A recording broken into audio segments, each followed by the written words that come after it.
Hi, thank you for joining the stream today. I really want you to join this conversation with me. It feels great to see people coming back to the streams every week. My name's Miriam. I'm the founder of Hebor. We build brands and products for artists and community organizations. And today my guest is Darren Marble. Yay! What's up, Miriam? How's it going? It's going great. It's a beautiful day in Florida where I'm based, so I'm having a wonderful day. How are you doing? I'm doing well. I'm on the other side of the country in sunny Southern California here in LA. Nice. It's always a good day in California. I'm a West Coast girl myself, so. Minus the traffic, yes. Minus the traffic. That's very true.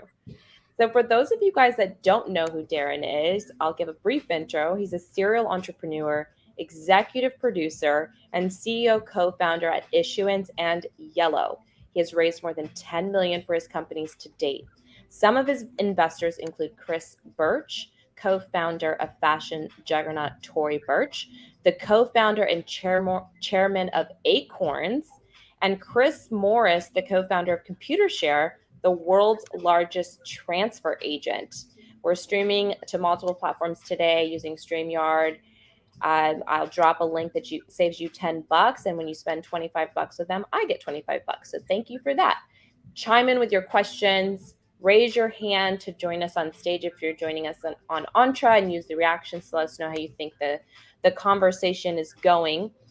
Darren, I want to be super respectful of your time. Where are we at in terms of your bandwidth for the rest of the hour? Unlimited. As much time as we need. Okay, cool. Well, we're going to dive in. I've got a short list of about 30 questions. I love it. But, you can keep your answers as detailed or as brief, as you like. That's amazing. So one of the things I always like to ask people is what's at your desk? Do you have anything that you can show us that would maybe give us a little bit of a peek of your personality or something weird or random? So I've got my Lake Tahoe coffee mug. I drink a lot of coffee, maybe 4 cups a day, and a big fan of Lake Tahoe. In fact, I'm going in 2 weeks to Lake Tahoe. What else do I have here? Sunflower seeds. I ordered for my daughter and I to plant sunflower seeds in the next couple weeks. I've got my Zen spray from Maui, my favorite island in Hawaii, and the usual papers. And this is actually cool. I'll show this if I can pull this up here. What's that? Look at that. Boom. It's one of those magnetic platforms, and this ball, it gets completely floating. How freaking crazy is that? I love it. I found this company on Kickstarter. I don't even know what the name is, but it's like my favorite decoration on my desk, and it gives me deep thinking capabilities. So there's a little sneak peek, and that's actually a great question. No one's ever asked me that before. Awesome. Well, thank you. Yeah, I like to just kind of take a peek, especially we were all living so remotely for a while. Our desks became our little houses. That's true. Everything is there. So Darren and I met on Slack. So I wanted to ask you what you thought about Slack, Darren. I'm overwhelmed with all my channels. What do you think about Slack, and how are you meeting people online these days? It's interesting. I am a Gen Xer. I'm in my early 40s. And, I personally prefer communicating with people, text, WhatsApp, Telegram, Signal, et cetera. And Slack is a tool that all my teams and companies use in some way, shape, or form. I'm probably on the low end of the totem pole in terms of my usage. I can use it, but it's not it hasn't been baked into my daily grind or my habits. I would say the platform I'm most active on from a communication standpoint is Twitter. And, I would consider myself a power user. Same thing with LinkedIn. I do a lot of brand marketing, content marketing, and honestly, capital raising for my companies through those 2 platforms in particular. I've probably raised $2.5–3 million off of Twitter, and another $2.5–3 million off of LinkedIn. And, anytime I meet founders that are raising capital for their business, I ask them how active they are on those 2 platforms. And if they're not, I try to coach them, because most people don't realize how powerful Twitter and LinkedIn can be. LinkedIn tends to get a bad rap. People whine about it all the time, especially people on Twitter. And I get it. There's a real old school kind of, just it's an older platform, and some of them, it's very generic in a lot of ways. But if you are savvy in terms of how you put out your content, you can create a lot of awareness, not just for yourself, but for your businesses and for your capital raises. And you can get the inbound messages coming to you in your messages on LinkedIn or in your DMs on Twitter. And that's where the action happens. So do I use Slack? Yeah, I use it as a communications tool. I'm not a super user, but very active on Twitter, etc.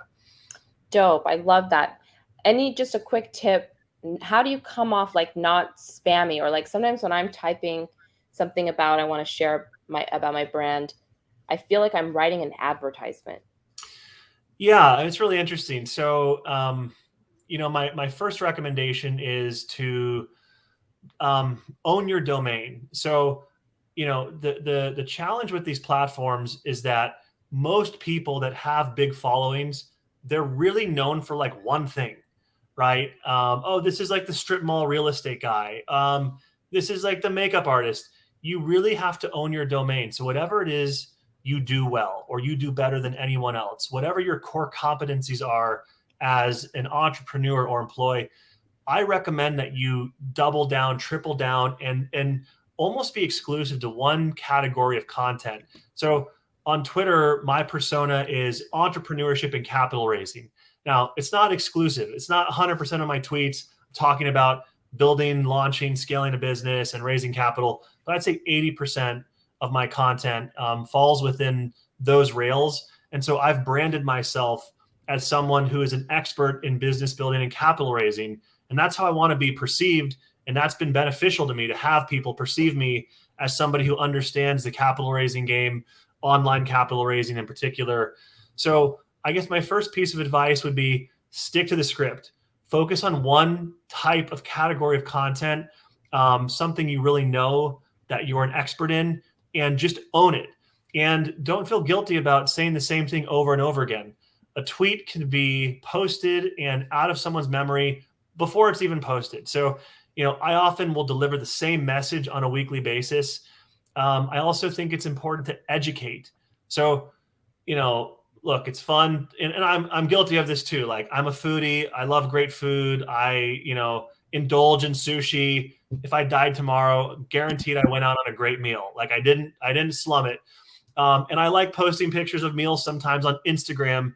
But the reality is that content is very generic. It's not super interesting to most people. And so where I find value is when you educate people about something you know. So I know how to raise capital online. I talk a lot about it, and I give away all my secrets. I share my tips and tricks. That's helpful. And that's how you not only establish brand authority and thought leadership, but you drive inquiries. And that's how you provide value to the community at large. So anybody who's listening to this live stream has some skill that you take for granted that to the next person, they're totally unfamiliar with. And if you spent time educating them, informing them, teaching them, people appreciate that. So stick to the script, own your domain, and educate people. And last but not least, have an opinion. I'm outspoken. Most of the time that serves me well. Occasionally I get slammed for something I say here and there. But I think it's important to not hold back. And, listen, most of us are not going to be canceled for controversial opinions. Some people do get canceled. That's a thing. But I think it is valuable to go out there and state your opinion and stand by it. And you don't have to be with the herd. I think if you have an opinion that differs from the society or the norm, that's valuable, and it's important for you to speak your mind. And sometimes having controversial opinions or saying things that others won't say is also a way to create brand authority and to kind of build your presence and kind of visibility on these platforms. Whew. You definitely have my heart pumping, because these are things that I think about. I play this game on Twitter called Truth or Dare. No one ever plays with me, but I'm. That sounds like a dangerous game on Twitter. My dare for anyone is to like show us a screenshot of your Twitter drafts, because that's, I think, That's where a good call. the juicy stuff really lives, is people I know for sure. I like type something on there, I'm like, oh, wait a minute, like, let's not post that. Let's calm down. But I think what you're saying is lean into that. So I love Yeah, that. absolutely. How do you stay humble with all of the success that you've seen in your life? You have a beautiful family, and you're living life to this fullest extent. You can totally tell you're just loving it and glowing, and hashtag dream life. So how do you keep yourself humble? Well, I appreciate that. First of all, thank you.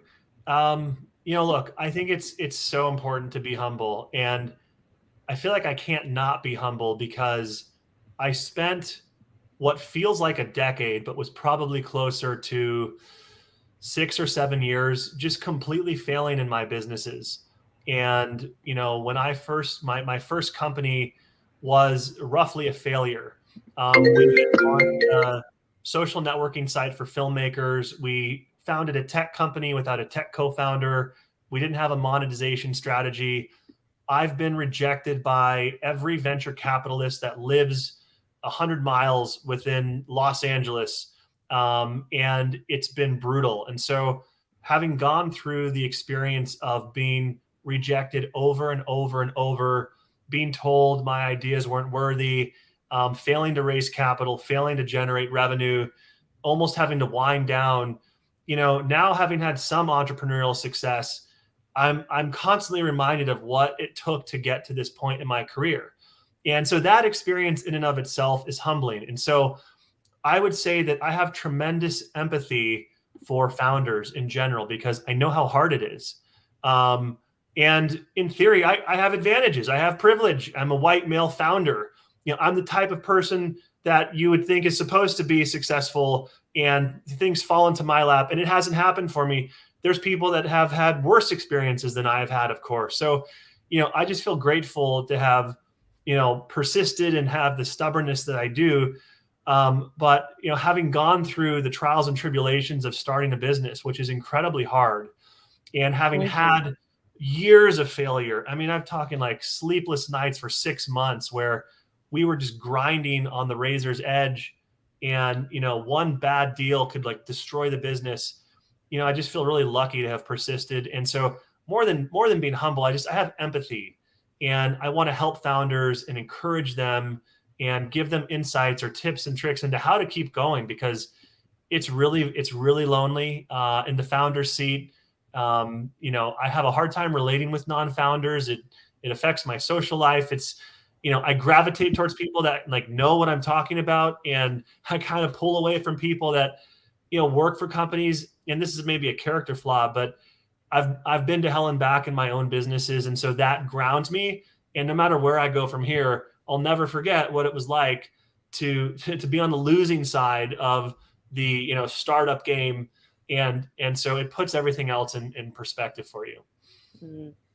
I agree with so much of what you're saying, and I appreciate you sharing so honestly about the challenges that you've had along your way to success, as I'm on the same path. So I appreciate that. And I know a lot of people that are listening are also entrepreneurs, and I'm sure what you're sharing is inspiring. I want to dive into one of your recent successes, going public. You're the executive producer over there. It's a groundbreaking series that follows the stories of founders on their capital raising journey. Season 1 streamed on entrepreneur.com and was viewed more than 12 million times. You can apply for season 2 at goingpublic.com. And I got to watch a little bit of it. It's really cool how you can also invest in the companies as they're going. And random fact that I wanted to share with you, and I pulled out, I actually do own a Hamel backpack. Nice. Like literally, this is like, I bought this or as a gift I gotta take a last picture. summer. And I didn't know anything about Hamel at all. I was just like, this is so nice. Like I was torn between this and a blue one. And it was like the softest leather that I could ever. I was like, I must have this. And so my dear friend I love it for me as a gift, and I was very grateful. And then I saw that they're going to be on season 2. So I wanted to ask you, what are some of your favorite startups from season 1, and why do you like them? Well, Hammett, which is the handbag company that you just pulled out, their beautiful leather handbag, they were actually a season one company. And I hate to pick favorites, but I love that business for their founder, Tony Drockton, who is the chief cheerleader, as he calls himself. He has a CEO, Andrew Forbes. But Tony is really the founder of the company, started the business, took it over from Stephanie Hammett, the original designer, 13 years ago. And what I love about Tony is he is incredibly charismatic. He's extremely likable, and he is totally authentic and honest and open. And that makes him a great character for a show where we follow founders on their capital raising journey, and the viewers can invest while they watch. Now, on top of all of that, they've got these gorgeous handbags. They have a cult following, and the brand is blowing up. I see those handbags, Miriam, everywhere. I see them in a Four Seasons, a Ritz-Carlton, on the street, wherever. There's just a great brand there, and they do a great job marketing those products. They've got hundreds of SKUs, hundreds of handbags and clutches, etc. But more than anything, I appreciate their founder, who is somebody that I admire and I look up to, and is also incredibly humble, by the way, for someone that did $30 million in revenue last year and is now on track in 2022 to potentially exceed $40 million in sales. This is not a Shark Tank company. It's not an idea business. This is somebody who's been in the trenches for over 10 years and has figured out how to build and scale a luxury woman's leather handbag company as a man, which I think is even more interesting. And he's like the most super likable guy. So he's probably my favorite. Very cool. Yeah, Hammett. I think I might have misspelled it. You're close. That's how little I knew about it. I just really loved the bag. And then I saw it, like I was just watching the show and I saw it out of the corner. I was like, wait a minute, that's my backpack on the show. And I had to run and grab it. And I was like, oh my God, this is totally connected here. So funny. So I thought I'd share that with you. And the show is very entertaining to watch. Everyone definitely go check it out. Now, I wanted to also, what types of the startups that are going to be going public in the future, just not necessarily on the show, but your expertise when you're thinking like the verticals at this time of the market, what do you think, what types of startups are going to be doing well in the next few years and able to take their companies public? That's a really good question. I mean, we're in the midst of either a downturn or an outright recession. God forbid it turns into a depression. But the public equities have been hit. Venture capital's been hit. Venture dollars are drying up. Competition for dollars is increasing, maybe higher than ever right now than it's ever been. And I think if you look at what some of the downstream effects are for the next batch of companies that end up getting to public markets, it's really a return to fundamentals. And what we saw is that a lot of these companies that are publicly traded on the NASDAQ or New York Stock Exchange or over the counter, their market caps, the valuation of their business was higher than it should have been relative to their fundamentals, their top line and bottom line. Companies that were losing money had never turned a profit, yet had billion-dollar or multi-billion-dollar valuations. There's a lesson learned here. And so there was this euphoria in the market. There was a lot of liquidity in the market. And, there was a lot of irrational exuberance in the market. And now we're kind of back to like maybe a ground zero. So I think the companies that are going to have success going public, getting public to a national securities exchange like NASDAQ or the New York Stock Exchange are going to have strong fundamentals.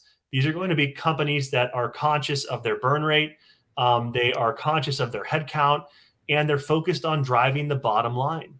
They're focused on making more money than it costs to build and deliver the product or service. So companies need to be thinking about the bottom line, EBITDA, how do they create profits? And, the time of exuberant spending is over. There was a point where, and I think some founders still think this, like companies that raise gobs of money from VC, it's great to say we've got 500 employees, 1,000 employees. Honestly, I'd rather have 5 or 10 A+ players and try to achieve a portion of that outcome. So, you don't need hundreds of employees. You need a small group of capable people working together, and you have to be smart about how you're spending the money that you either raise or you're generating from sales, and putting it back into the business to grow. So I think companies that are conscious about their bottom line and thinking about ways to build and scale a profitable business from the outset are going to be the most likely to get public and have reasonable valuations. Very, very broad strokes there, but I think that's a lesson learned. No, I feel very good about that, and I feel very strong with my little team that I'm building, so I feel like I'm on the right track. What about SPACs? They were huge. I remember everyone was like, SPACs are everything. Are they going to continue to be? I know I'm asking you to be like a little bit of like a future fortune teller, but I thought I'd ask you. My sentiment is negative on SPACs, special purpose acquisition companies. These are called blank check vehicles. So sponsors go out and they raise $100 million from investors, and then they have 2 years to go out and find a business to merge with. And then they give that capital to the business. And, it's one of those things, like, it was trendy. It was extremely hot at one point, and it's extremely not now. And, I actually invested in a SPAC, a year ago, and I've lost 90% of the capital that I put into that SPAC. So I had the fear of missing out on the investor side. Like, these are great deals and easy money. There's no such thing as easy money. There's no such thing as a 20% APY, APR, as we found out in crypto, guaranteed returns. These things are not real. It's hard to make money investing. And, one of the problems with SPACs is that the companies were able to provide forward-looking guidance. In other words, when you do a traditional IPO, you're looking backwards. When you file your financials, it's looking back for the last 2 years. What did the company do in 2021? What did they do in 2020? Top line, bottom line, everything in between. And you're not able to put out a forecast. And so the investors in an IPO are looking, kind of trailing 24 months. In a SPAC, the company is able to put forth a forecast. And this creates an inherent problem, because anyone who is raising capital would put out a rosy forecast. Why not? And so all the charts look the same. And, we're here, we're going to do this, we're going to do this. And so the investment bankers that are raising capital for these SPACs, they go out to people like myself and others and real institutional investors. And, they say, well, this company is forecasting $50 million in revenue next year and $175 million in revenue in 2023. I think most investors are like, man, like that sounds pretty good. So there's an issue there. And these forecasts are largely junk forecasts. They're not based in reality. They're designed to lure in investors. And so there's this unhealthy dynamic there. So I'm negative on SPACs. I'm kind of out of that market now that I've been in one and lost capital of my own capital. And I think the traditional IPO market is going to be where it's at for the next few years. Yeah. And what you're doing is very cool and innovative with going public. And it's it feels very like merging this trend of reality TV that we're coming out of with the live streaming wave that's happening, along with now crowdfunding in a way. So it seems really cool. Thanks. Well, look, I've been a fan of Shark Tank for a long time. If you watch CNBC, ironically, their highest rated show is Shark Tank reruns. They don't even have a great show that they produce.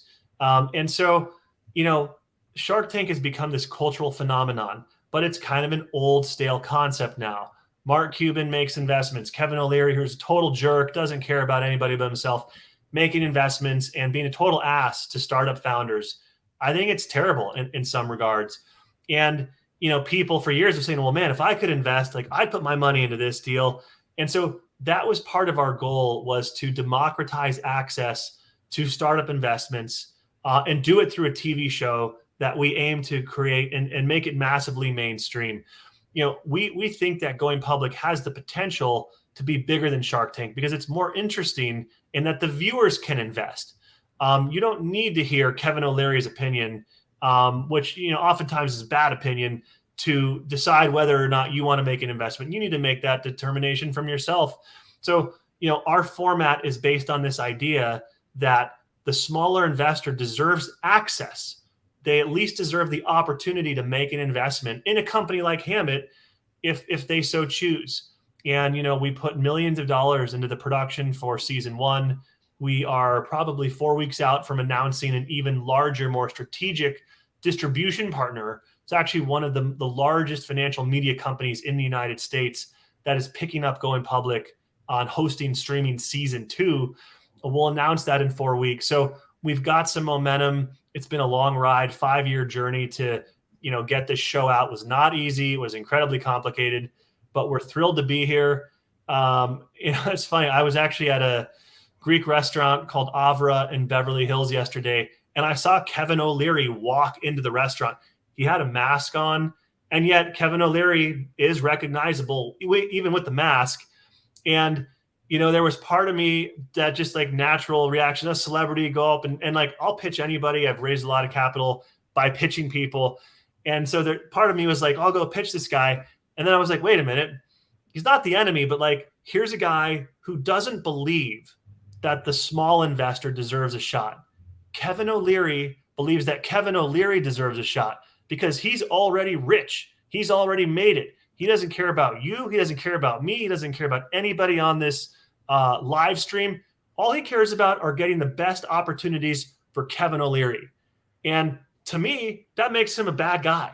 I don't want to work with guys like that. I don't care if Kevin O'Leary has millions of dollars for my company. I wouldn't take it. So I had to catch myself in that moment. But the Sharks, it's a dying model. It's an old model. It's been played out thousands and thousands of times. They've burned hundreds and hundreds of entrepreneurs, and the time for that to stop is now.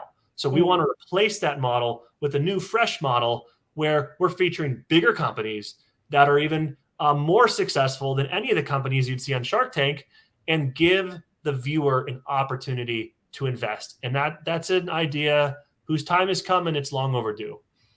It's very exciting, and I love how you caught yourself in that moment and really tuned into what you needed and what you wanted. And I think that's a good segue for us to get into Yellow, another brand that I really love of yours. It's a mission-driven, direct-to-consumer apparel brand that proudly celebrates and connects the sober consumer. This is the point that you and I connected on. Yes. You can check them out at theyellowlife.com. We'll pull that up for everyone to see. You and your co-founder have currently not been drinking for 15 plus years collectively and reaping the benefits in every area of your lives. How did you come up with the name for this brand? Well, I love the way you phrased it, because it's so funny. Like when you see founders like in investment decks, they're like, our founding team like has 100 years of experience, and like, get out of here. But hey, I've got 15 years between me and my founder of sober experience. It's worth a lot more, honestly. So taking a step back, I have been sober for 8 years. I was a big red wine drinker. I had a career in software sales, and my MO was to go out and wine and dine clients with a $100 bottle of like Napa Cab or like a Pinot Noir from Santa Maria Valley. And I was successful. I had a good business. I was making good money, had a good career, but there was something in me that was deeply unsatisfied with my life. In fact, I wanted to be an entrepreneur. I had a business on the side that was failing, because I told you I spent 6 years failing and sucking at being a founder. And I hired a coach to help me improve my business. And that the form of this coaching was like a weekly call where I would just vent to him. His name was Adam, and he was a mentor of mine. And at the end of like a 3-month coaching session where we did this weekly call, he said, Darren, you're looking for a breakthrough in your business. And I think the way you get there is to make a personal transformation. And I said, great. What do you think I should do? And he said, I think you should quit drinking for 90 days. And I was shocked, and I think I was offended that he actually said that to me. And I said to him, Adam, I don't have a drinking problem. So why are you telling me that the advice here is to quit drinking? He's like, well, listen, you don't have a drinking problem. So 90 days shouldn't be an issue for you, right? And so he used a little bit, Jedi mind trick on me. And I quit for 90 days. And then I felt good. And at 6 months, I felt even better. At a year, I felt great. And at the 2-year mark, I was able to leave my career that I'd been working in for a decade and replace most of my income in my startup. My startup started working because I was able to put 100% of my talents, my focus, my energy into my business. It was a marketing agency at the time. And at that moment, that was my dream coming true. That's all I wanted. I just wanted to be I wanted to be an entrepreneur.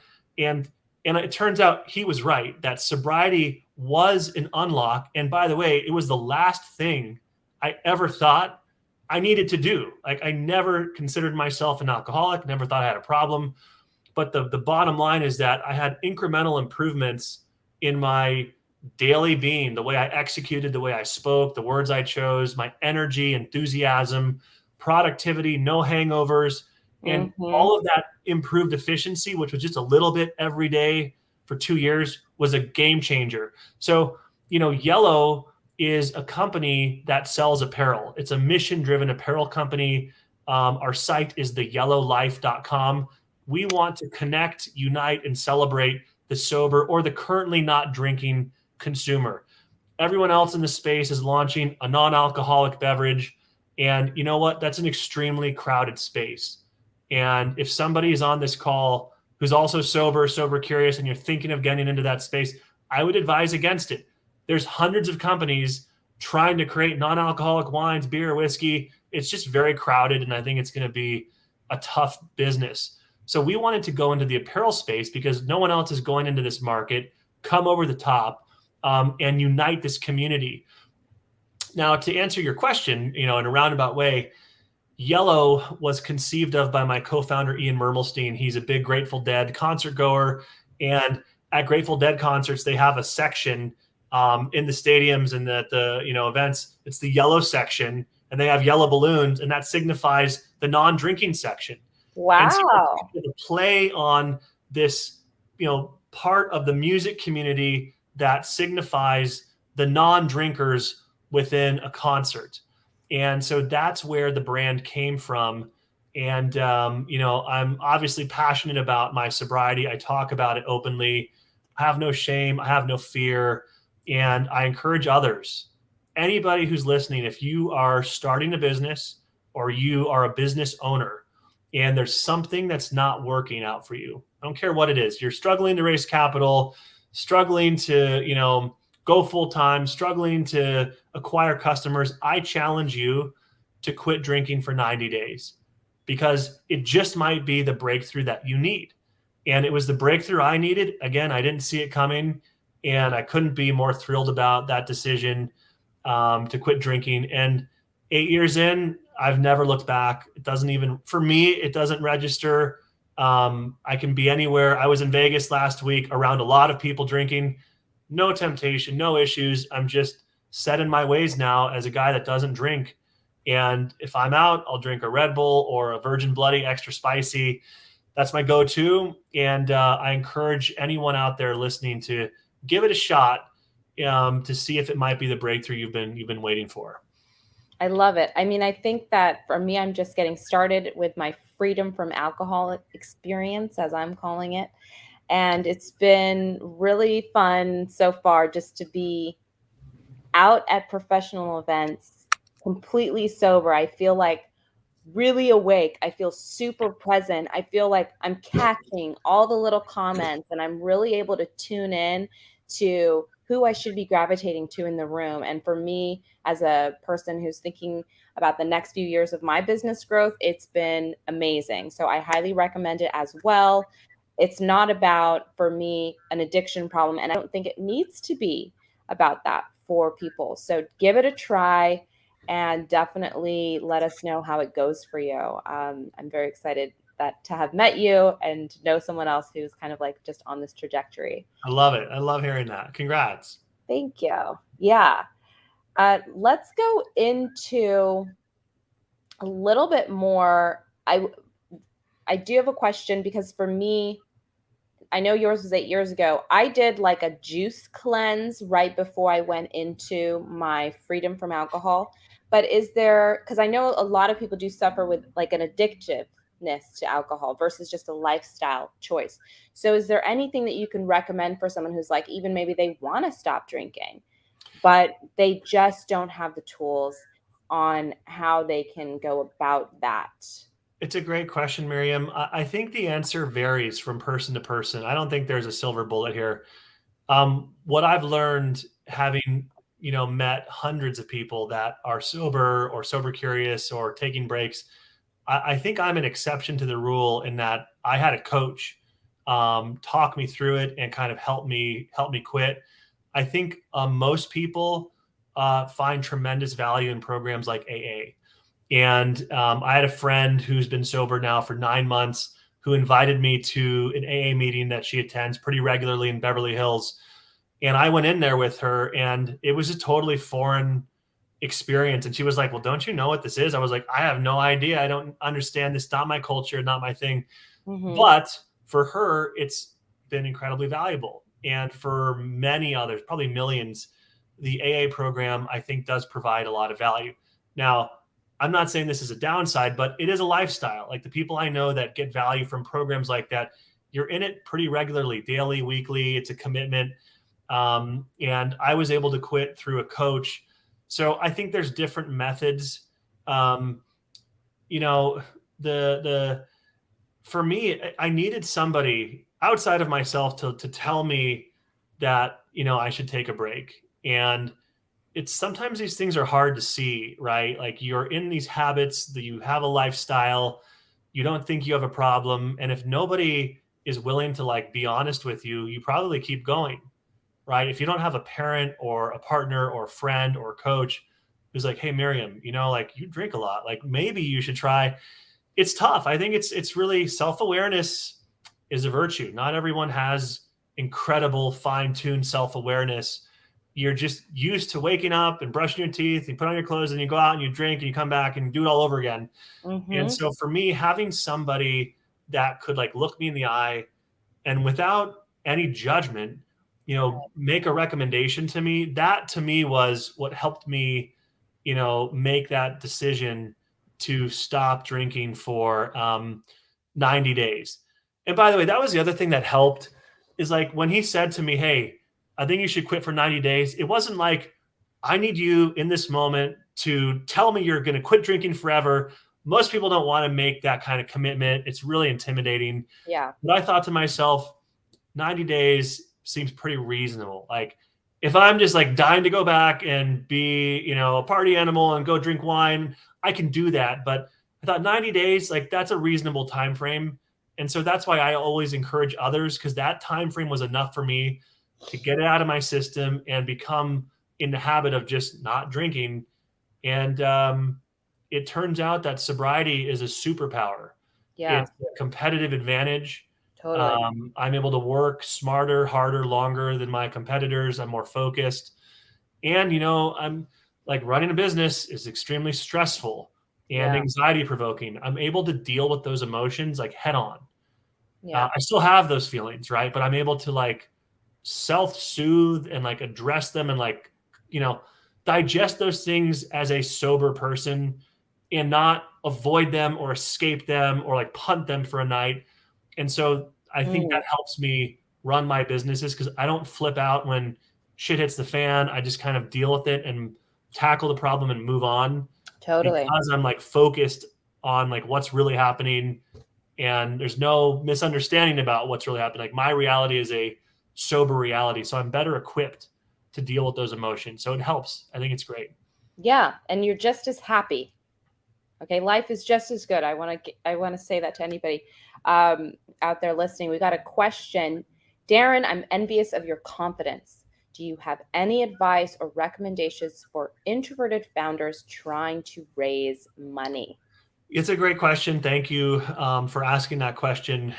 I'm definitely an extrovert and I play it to my advantage. But interestingly, there are investors out there where like you come on with too much energy and these people are like, "Whoa, dude, it's too much positive mojo for me." It does happen. I mean, people feel like you're selling them and they don't like to be sold. I would say this, that the key to raising capital is not that you need to be an extrovert. It's that you need to have a viable business. You need to have some evidence of traction. And this took me a long time to figure out. Like, I came from the world of software sales where we were selling $1 million, Oracle software systems to Fortune 500 companies. And I'd convinced myself that because I could sell $1 million software package to some big business, surely I could go out and raise $1 million from some, goofy VC. That turned out not to be true. It turns out that in order to raise money, whether you're introverted or extroverted, you have to have demonstrated traction. And for most businesses, that means you've identified a problem, you've created a new way to solve that problem, and you've determined a way to get paid to solve that problem. And you don't need to have $1 million in revenue. You don't need to have 100,000 in revenue, but you probably should have something, 5,000, 10,000, 50,000, some evidence that you have created something from scratch. You went from 0 to 1, which is the hardest part in a business, by the way. And now you might be investable. So, now once you have a business that's demonstrated some early evidence of traction, you're solving a problem, you're getting paid for it, and you're doing it over and over and over, and the metrics are starting to go up and to the right. Now you need to go out and identify likely investors. And, I will say this in a nutshell, that what I've learned, I've raised about $10 million, probably have 65 investors between my businesses. The average investor will lean in or out of your deal in the first 60 seconds. Most investors will literally make a mental decision as to whether they want to invest in your company almost immediately. And investors that ask you for, your 5-year pro forma and all your legal docs, great, do due diligence, but don't give that stuff to anybody until they tell you they're going to invest. That's a mistake. Never send your data room to someone who's like, I need your data room to think about it. That's not an investor. That's a bullshit artist. That's somebody looking for an out. A real investor will tell you in the first 60 seconds that they like your business. They'll say, Miriam, this is really interesting. I'm fascinated. This is a great concept. They say these things. They say what they're thinking. It's not a surprise. It's not a secret. Therefore, your elevator pitch has to be fine-tuned. I've got a Twitter thread on my Twitter feed from probably 2 weeks ago. I kind of lay out that elevator pitch process. Okay. So yes, introverted founders need to raise capital too. You do have to put yourself out there. You don't need to fly across the country to do it. You can do it on Zooms, and you need to have a strong elevator pitch, but more than anything else, you need to have a fundamentally sound early stage startup and some evidence of traction before you go out and try to raise money. Great tips. Fantastic. Thank you. And thank you so much for your question. We are getting to the top of the hour here. So for those of you guys live on Trend, those watching over here on LinkedIn, YouTube, Facebook, etc., please chime in any questions you have for Darren. I'm hogging all of his time here, but I'm happy to share. Darren, we didn't get into issuance. I want to go there. I have a few questions for this brand. Issuance is a leading investment platform for Reg A+ offerings. Their clients have raised more than $250 million to date. It's a cutting-edge fintech company providing online capital raising technology and marketing and business development services. You have institutional clients that you're working with there, and also you're doing some great things for the regular investor through this brand. What's different about what you do there versus other investment options? Well, Issuance is a fintech company. We have a platform that we license to companies that are raising capital using a securities exemption called Regulation A+ or Reg A+. Reg A+ is a capital raising tool. It allows a company to raise up to $75 million. They can market their investment, and anyone over the age of 18 globally can legally invest. So Issuance has created a platform that we license to a company so they can run their entire Reg A financing on their own website, their own domain. And then when an investor clicks the Invest Now button, that's our technology that they're using to allow the individual investor to put in their name, their address, how many shares of stock they want, whether they're accredited, non-accredited, and remit payment for those securities using credit card, Apple Pay, Google Pay, ACH Wire. So it's a fintech company. We operate squarely in the equity crowdfunding industry. We specialize in helping companies raise capital under Reg A+. I co-founded that company and I'm the CEO. We've had it since 2018 and, squarely in the online capital raising industry. And anybody that's interested in learning more about that business or Reg A+, I know this was billed as an online capital raising interview. And if we didn't get questions answered, you can always reach out to me. I'm happy to answer any additional questions. But got some great co-founders in that company, and it's been a fun journey. Yeah, I mean, this is really very cool. When is the time a company should go say, I'm ready to raise, or I want to go public, or I'm ready to raise, or like, how do you know? Just, we have only a few more minutes. Well, you're ready to raise capital when you really can't grow the business without it. And, there's only so much bootstrapping a company can do. Occasionally you do see exceptions to the rule where, founders successfully bootstrap their business to $25 million in revenue from scratch and they sell for $100 million. It's uncommon. Most businesses need some kind of outside capital in order to grow and scale. And you really have to assess your business. How much capital do you really need?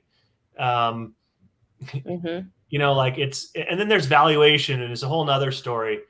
I remember my business partner and I, for the Going Public series, we needed $3 million of capital to launch the show. We needed $1.5 million to produce the series, another $1.5 million for operations, to hire a team. And we'd get questions from investors all the time. They'd be like, why do you guys need $3 million? And the answer is like, we're producing a show. And this is not a TikTok video we're shooting on our phones. This is our budget. These are our costs. And therefore, here's our valuation. It's a 9 million pre-money, 12 million post. And that's the answer. And so, you've got to figure out what kind of capital do you need to take your business to the next milestone, the next meaningful, traction point in the company. And you kind of reverse engineer it. Very hard to raise capital in this environment. Which is why the online capital raising industry is actually flourishing, because it allows founders to market their deal to their customers, their fans, their followers, people that are non-accredited retail investors. They can now be your investors in addition to being your customers. So there's new, exciting ways for founders to raise capital. And I encourage founders listening to reach out to me or get educated about Regulation A+ or Reg CF, where you can raise up to $5 million.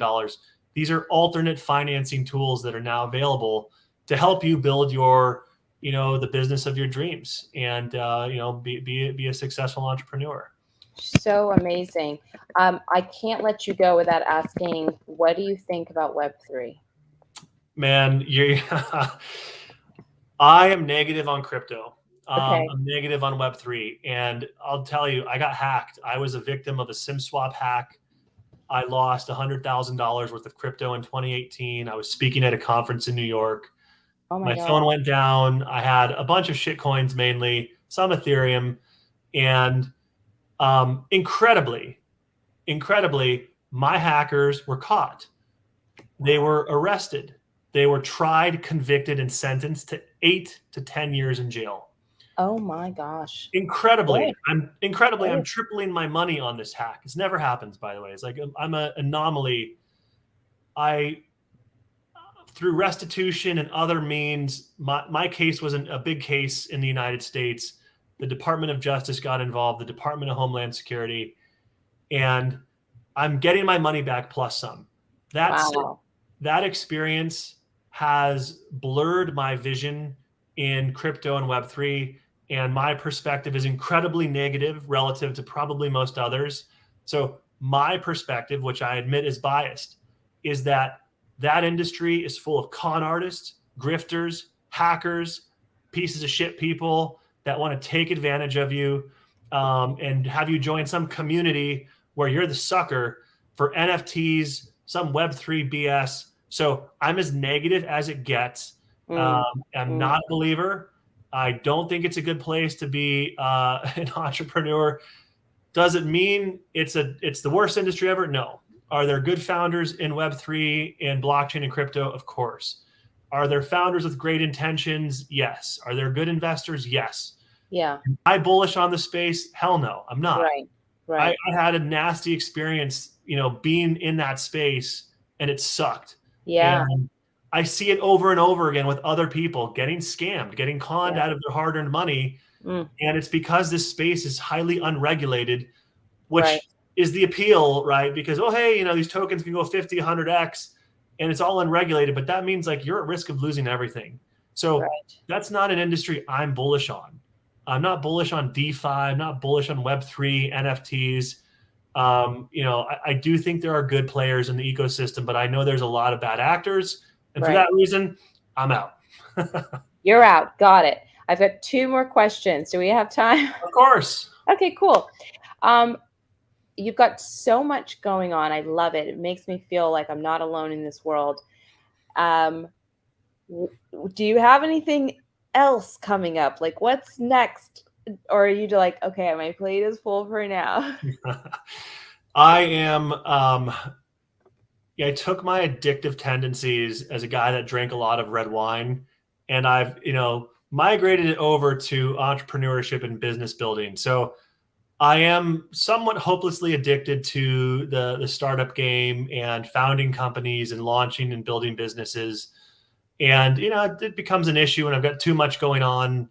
And, I would say I'm opportunistic. As an entrepreneur, I am always looking for business opportunities where value can be created for myself and others. And, what I find is that the best businesses are created in the moment. They're serendipitous opportunities where you're in a room with some person at some moment, and when you least expect it, there's a spark, there's an idea, there's a realization, there's a business opportunity. The 2 of you, the 3 of you can start something and maybe pursue it, and maybe there's value there. Maybe you can build a career there. Maybe you can raise capital against it.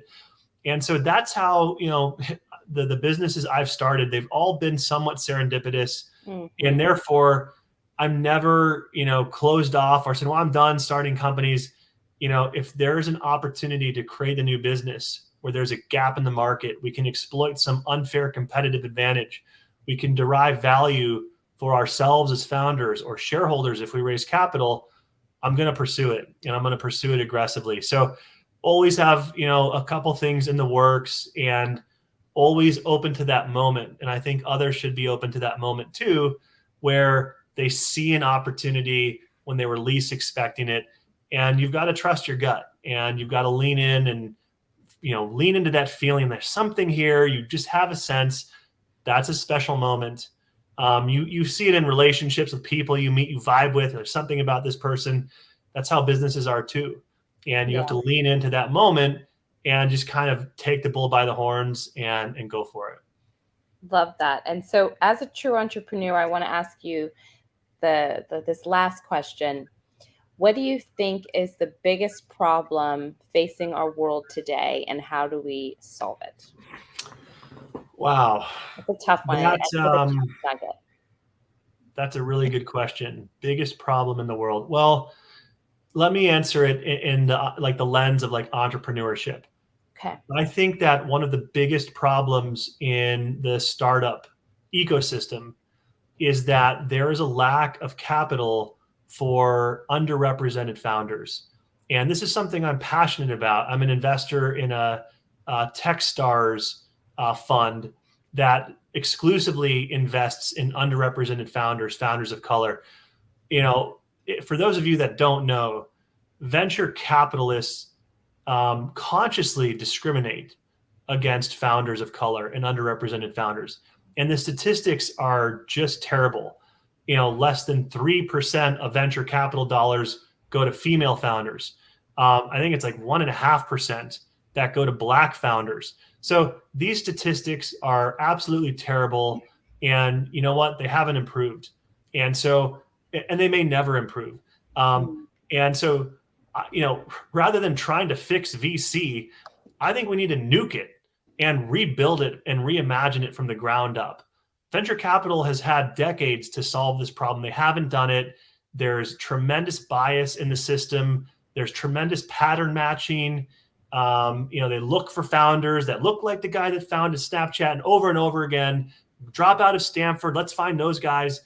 And it's just really lame and embarrassing and pathetic. So I think that we collectively as founders need to provide access to capital for diverse and underrepresented founders who, honestly, Miriam, to me, you are the face of the American founder. You are the future entrepreneur that needs capital and support to build your business. It's not me.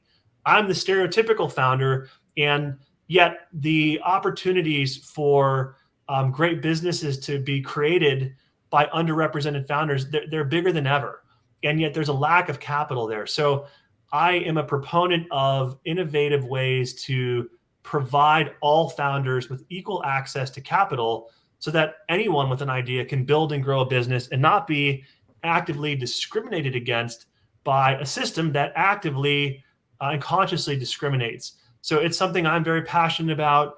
I invest in founders of color and diverse founders. I'm an investor in a handful of venture capital funds that invest in those types of deals and look for the right people. And, it's also why I'm passionate about the online capital raising industry, because it's an alternate way for founders who are discriminated against to find success, to break through, to be able to market their investments to their customers, fans, and followers. And it's just something I'm a big believer in. And I think the time for change is now. So maybe that's a good close. It's an excellent close. And it's been such a pleasure to meet you and to chat with you and get to know you a little bit. I look forward to continuing to follow your journey and share successes, many for both of us in the future. Thank you for those of you guys that tuned in today to chat and listen to Darren and I. If you have any other questions for Darren, what's the best, Twitter or LinkedIn? I think you said at the beginning. Twitter is at Darren Marble, Darren Marble. And my email is Darren, Darren, at goingpublic.com, or on LinkedIn as well. I like to make myself available to founders for different reasons: business building, questions on capital raising, sobriety. Please reach out. And Miriam, thank you for the incredible opportunity. And I commend you on your endeavors and everything you're doing. And if I can be a resource to you, of course, I'm here. So thank you for this opportunity. This was a lot of fun. Thank you. Enjoy the rest of your day. Thanks, everyone. Bye.